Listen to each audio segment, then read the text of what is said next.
Hi and welcome to Photo IQ. I'm your instructor Gus Cantivero, and in this unit we're going to be talking about how to shoot a pan. What is it and where does it come from? It's a classic photography technique that has a lot to teach us. Alright, let's get started.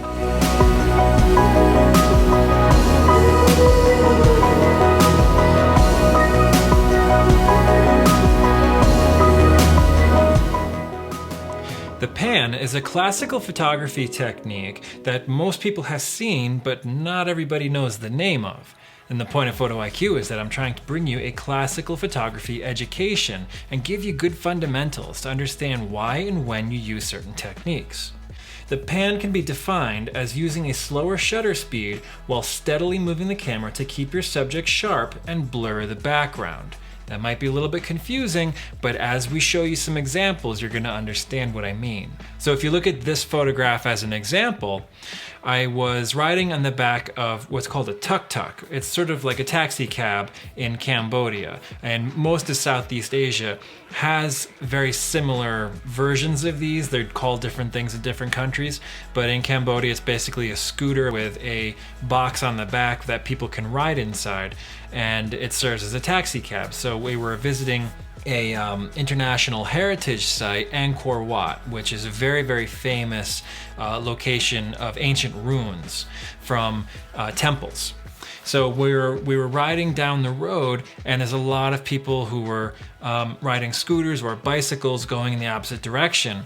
And I was trying to focus on them as they came closer and then spinning and tracking with them as they passed me. So the camera is moving at the same rate of speed that the subject is going in the opposite direction, okay?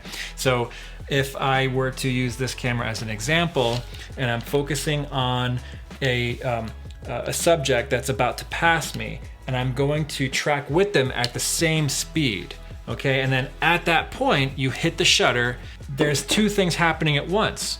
One is that the subject is kept in focus and tracked at the same speed to keep them composed within the frame. So they're still, okay? So they remain nice and focused and still. As you can see, this man looking up with a smile, and you can see his eyes. He's perfectly crisp, but everything else in the background is moving in a counter motion. It's going that way. So it's blurred because it's moving in the opposite direction at a higher rate of speed. Now the shutter speed that I was using here was 1/200th of a second. If I wanted to enhance the effect, I could have gone slower. However, I wasn't actually trying to create a pan.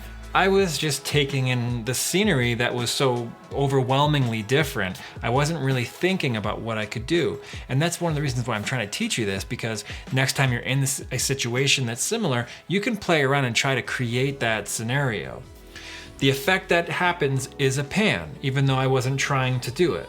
But I do have this example, and I don't have a lot of examples of pans for you, so unfortunately I'm gonna have to pull from different examples on the internet. To further define it, panning is a technique meant to separate the subject from the background with motion blur. It will take practice and experimentation to match the motion of the subject. What I mean by practice and experimentation is that not only are you going to have to practice how to track with your subject and pivot as they move to make sure that it's smooth and that you're not moving slower than the subject or faster than the subject. If either one of those is the case, your subject will end up blurred. This image was taken in the same ride of the tuk-tuk as the previous image, so my settings are actually the same. I was still at 1/200th of a second, but I was a little bit shallower depth of field at f5, whereas the previous image was f6.3. What you will need to experiment with is your shutter speed. If it's too fast, you'll be freezing all of the action. Everything, including the background and the foreground, will be frozen in time. To get a pan, your shutter speed has to be a little bit slower than you would probably normally shoot with in order to make sure that the background is blurred. So you can start with a far too slow shutter speed and then practice with the motion and speed up your shutter speed as you go until you get the effect that you want. Or you can start with a faster shutter speed and slow it down until you get the effect that you want. You've already heard me use the phrase track or tracking, and what exactly is the difference between the two? Panning is using a slower shutter speed to blur the background, And tracking is the action of following a moving subject to keep them focused and framed. So panning is the technique that creates the blurred background, but tracking is the motion of following your subject. And that can be done with a fast shutter speed for sports or action to freeze the frame. It's merely just the motion of following. And we're describing tracking with the subject, following as they move. Let's talk about what the word pan actually means and what the technique's name comes from. This graphic over here will illustrate the different movements of a camera. Now, the word pan usually refers to, in the motion picture industry or in video, when you're shooting action and movement, but the camera movement itself can be translated to a still photography as well. So you can see that the pan is actually pivoting on a central axis. So I'm sitting on a swivel chair, and if the camera is pointed straight ahead, when I turn this way and this way, it's panning left to right. Versus this action here, which is tilt, which means to tilt the camera up and down from that central axis. If the camera is going to slide vertically up and down, that is booming or jibbing. And again, these are motion picture industry terms, not necessarily still photography terms, because you wouldn't need a term for booming the camera up and down. Sometimes there are very specific actions that need to be explained when shooting still life photography, because it's all about perspective and maintaining straight lines. So the camera crew, when they're producing a large production of, say, an advertisement photograph for a high-end hotel or high-end architecture, or maybe they're shooting automobiles, they'll talk about moving the camera in very specific ways to communicate with the crew. So that's why you need these words. So to move the camera in and out is to dolly. To roll the camera on this kind of action, this is called a roll. And then to go side to side is sometimes called slide, or in this illustration, it's called truck. A lot of people will sometimes use the word pan for every direction. They'll say pan up and down, pan side to side, pan left to right, so everything is a pan, no matter what the action is. And panning is a specific horizontal action. Okay, so I want to make sure that we get our terminology correct. Now let's look at some historical examples and other examples of the use of a pan. Someone that really comes to mind is a very famous photographer named Walter Ioos Jr. It's spelled I-O-O-S, but it's pronounced Ioos. He's one of the most famous sports photographers of the past century, and you could have seen his work in Sports Illustrated or ESPN magazine, or on brands like Nike, for example. He's photographed some of the most iconic athletes of all time, including Michael Jordan or Ken Griffey Jr., or some of the most famous events like the Olympics. Decade after decade, he's now an elderly man. He's in the International Photography Hall of Fame, and you could see his work in any number of historical examples. We're going to look at two specific images here because they really exemplify the use of the pan. One is a literal use of the pan, and one is sort of an accidental or illusionary use of the pan. This first one is of USA Olympic diver Greg Louganis at the 1984 Olympics. The pan was more popular in the 70s, 80s, and 90s as flash photography came onto the scene, and they were able to use that to pop a light onto the subject and freeze the subject. Remember, they were shooting on film, so they didn't have the opportunity to look at the back of the screen and say, yeah, nailed it. They also didn't have really high ISO, low light sensitive digital cameras like we do today. So they were dealing with the limitations of film. When you loaded that film speed into your camera, you were locked in basically within a little bit of latitude. That was what your exposure needed to be. If you put 3200 speed film into your camera, you had 3200 ISO to work with, and you needed to make sure that your shutter speed and your f-stop matched that for your exposure. So that was something that you couldn't really change. Today, we can change our ISO, our f-stop, and our aperture independently of each other at any time to create any effect that we want. So you should really understand the amazing technology and the era that you're living in. The access to these creative tools is just unbelievable. So if you look at this photo, Greg Louganis is a diver. When people jump off a diving board, they fall really fast. So one thing that's kind of cool is that the display of the photograph, the orientation is rotated 180 degrees. Obviously, when you dive, you fall down toward gravity. This image, the display of it, if you ever see it printed or posted somewhere, it's of Louganis facing upward. So it's almost like he's flying up like Superman or something. Now you can tell by the way the shadows run on the image that there was a use of a flash.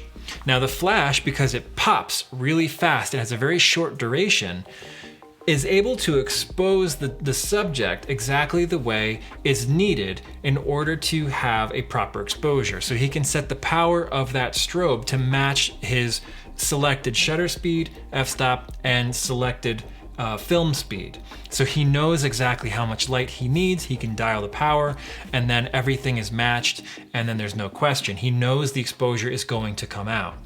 Now the thing that he doesn't know is that the background is going to create these very odd color effects, these colors that are a result of who knows what's going on in the background. Because they are so obliterated by the motion blur, I don't know what was back there unless I did a bunch of research and found out what the stage design was or what the arena design was for this event. So I'm going to guess that there was red lights or a scoreboard or some kind of sponsored display that was in the background. You know, maybe it was Coca-Cola or something like that, and it had a lot of uplighting on it so that it was nice and bright. But when you sweep across it so fast with the camera, look at the length of the motion. These are lights. This red and green light, this white and red light, and another red and green light back here. They create these long ropes. So it almost looks like he is going light speed or something. He's moving so fast. The length of that trail is the length of the camera motion. So when he was shooting vertically, okay, so he had the camera positioned vertically like this, and he was following him all the way down to the water.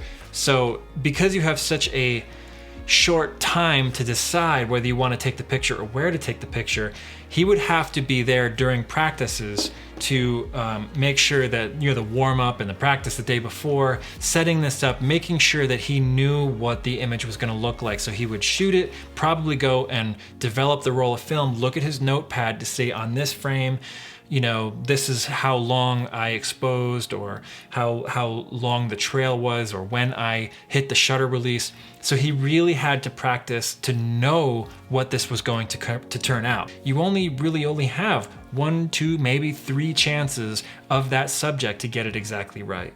Now we have one more image to look at from Walter Ioos Jr., and this is the USA Olympic swimmer Dara Torres in 1983. She did compete in the 1984 Olympics, but this was probably shot during trials or some kind of practice session where he had total access to the pool. Now this image is kind of cool because it was taken with an underwater mounted camera. There is the use of strobe again because you can see the light directly on her face. You can see all the bubbles either coming out of her nose or mouth, or maybe it's just from her breaking the surface of the water and those bubbles are just coming off of her face. It's kind of hard to tell exactly. Now, one of the effects that's happening here is all of the bubbles that are in the water are in motion. She is frozen in time, but all of that motion happening with the bubbles, I'm assuming what happened is that she went down the lane, did a kick turn, and is coming back. That's what I think is happening. So you have all of these bubbles trailing from behind her. She did the kick turn and is coming back, and then you have bubbles down below that she pushed down and are coming back up. So it creates a lot of this counter motion. So it looks like it's trailing this way, and she's moving against the action. So it creates the effect of a pan while the camera's not moving. So it's kind of an interesting play on the effect.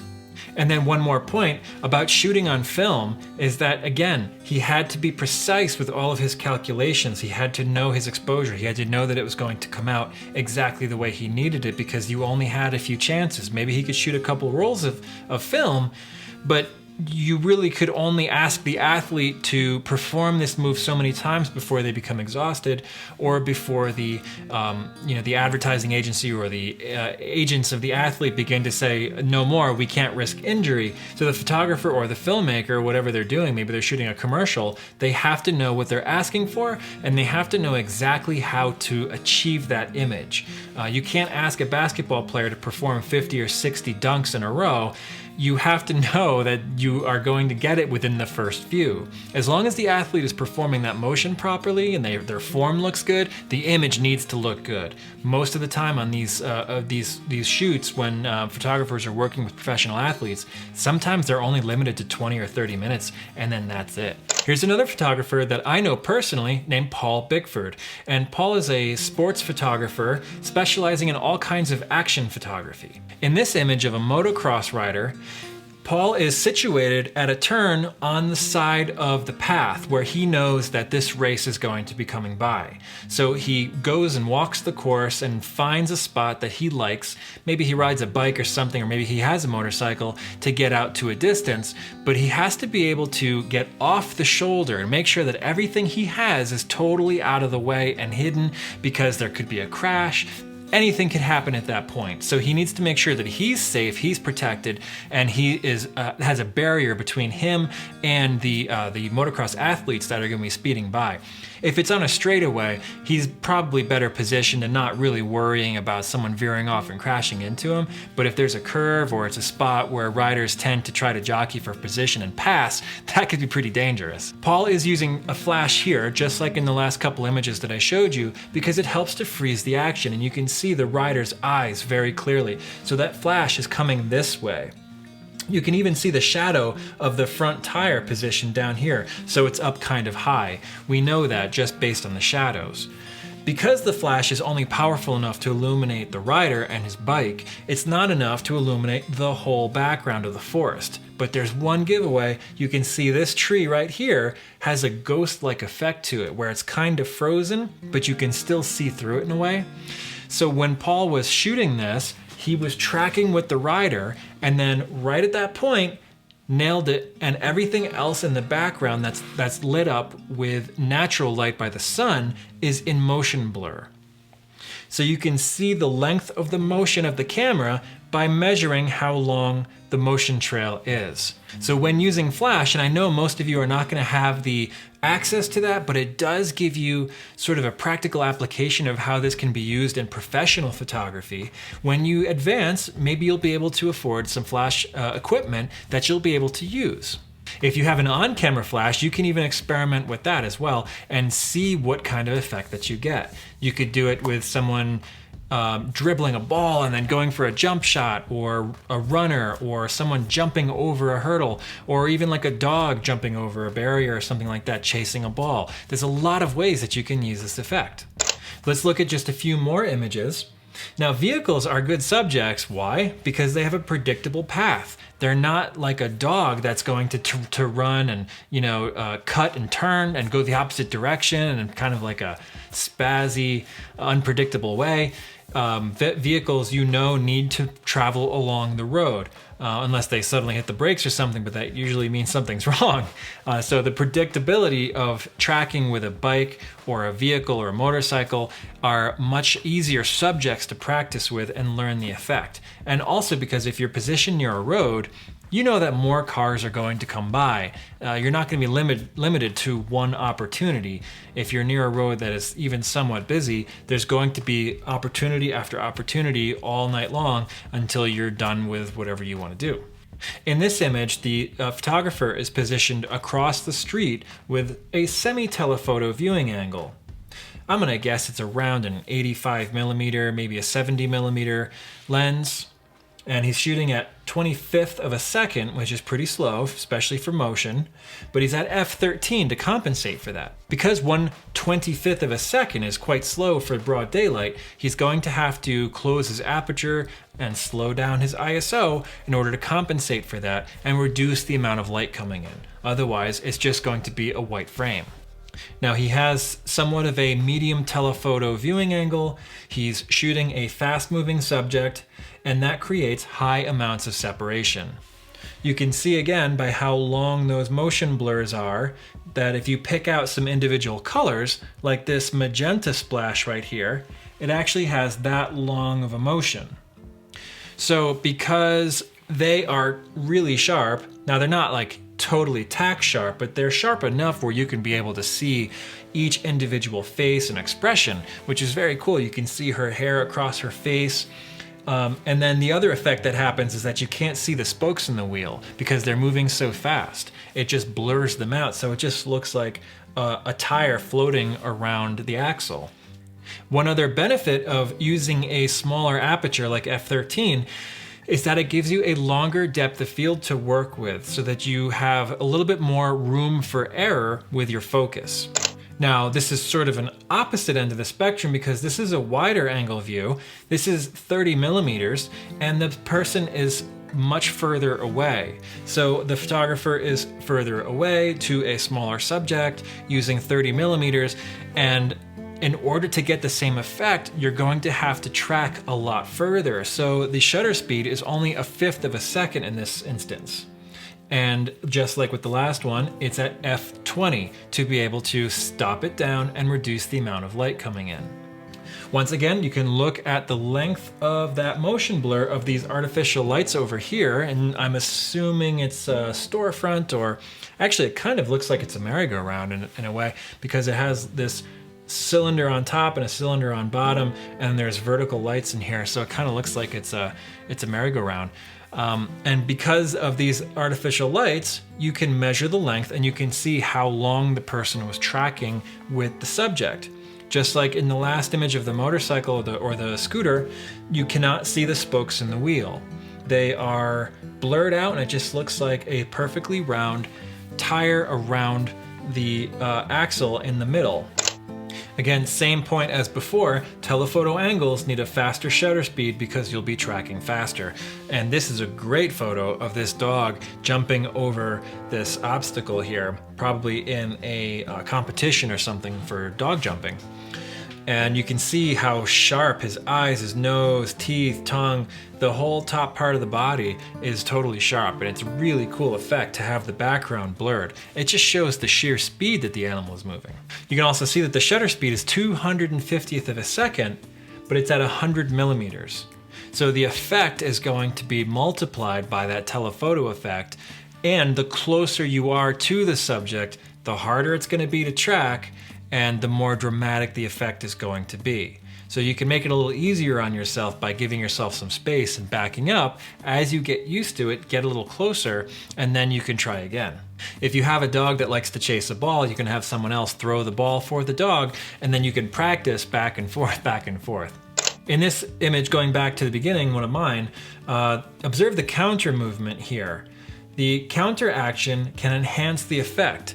And now again, I wasn't trying to get this image, so the effect isn't as good as I'd like it to be, but the effect is still on display. So you can see over here, there's a rider going in the opposite direction, and they're very blurred. So they're moving counter action, and that is creating a more dramatic effect.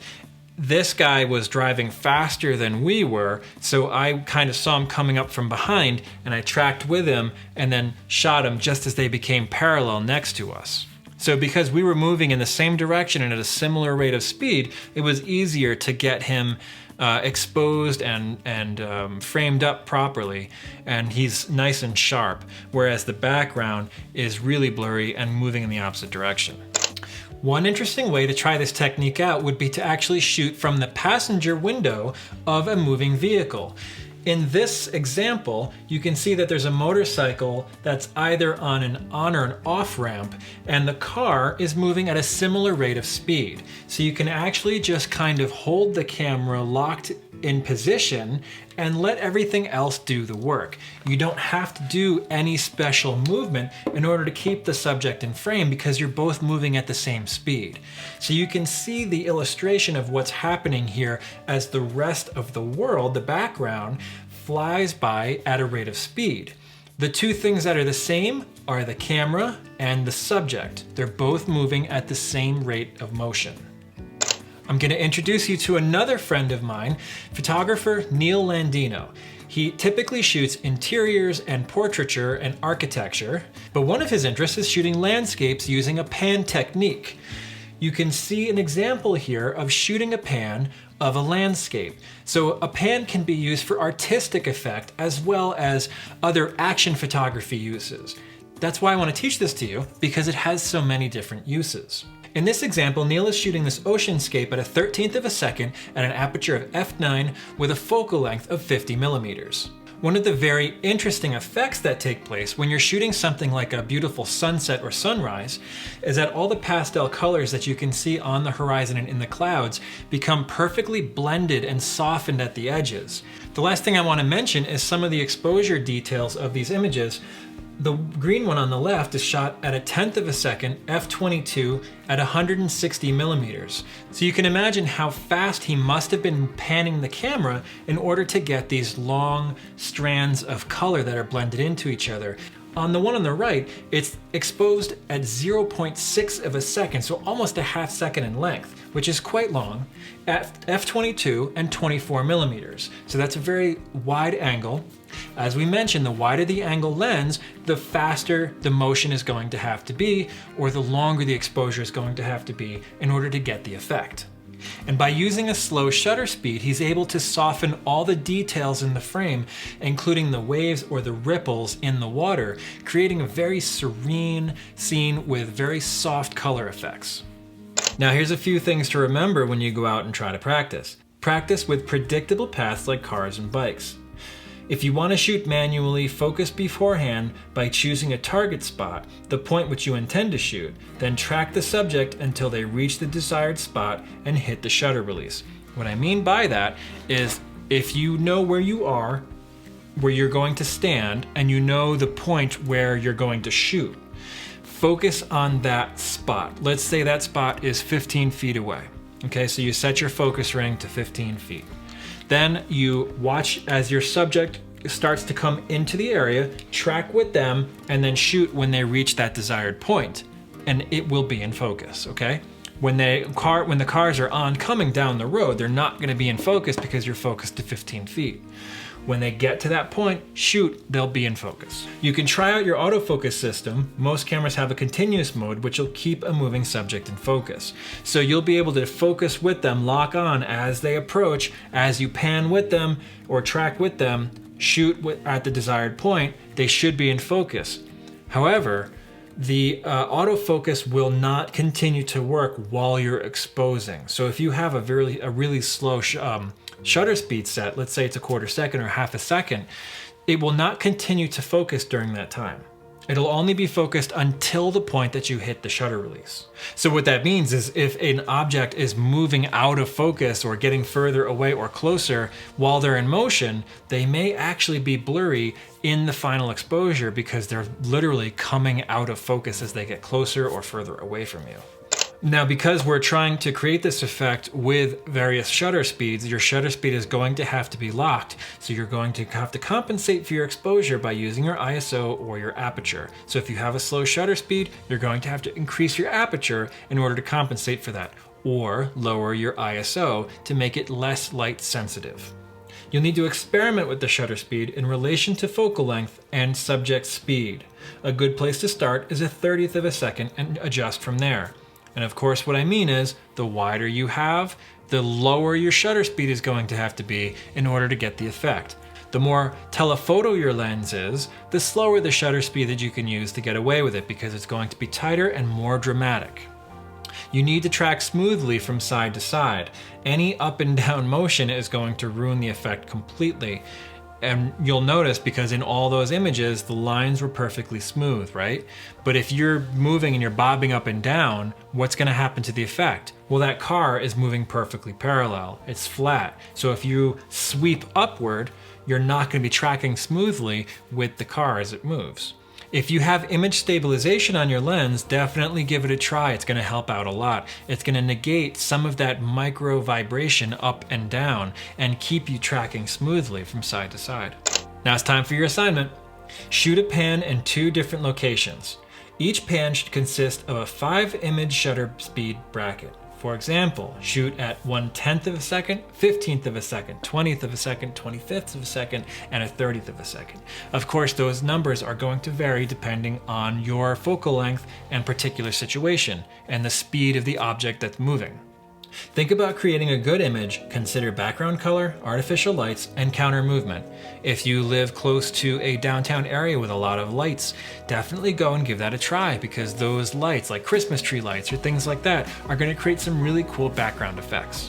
That's going to do it for this lesson. I hope you enjoyed this, and I hope that you get out there and start experimenting. I hope to see you in the next lesson. Until then, keep shooting.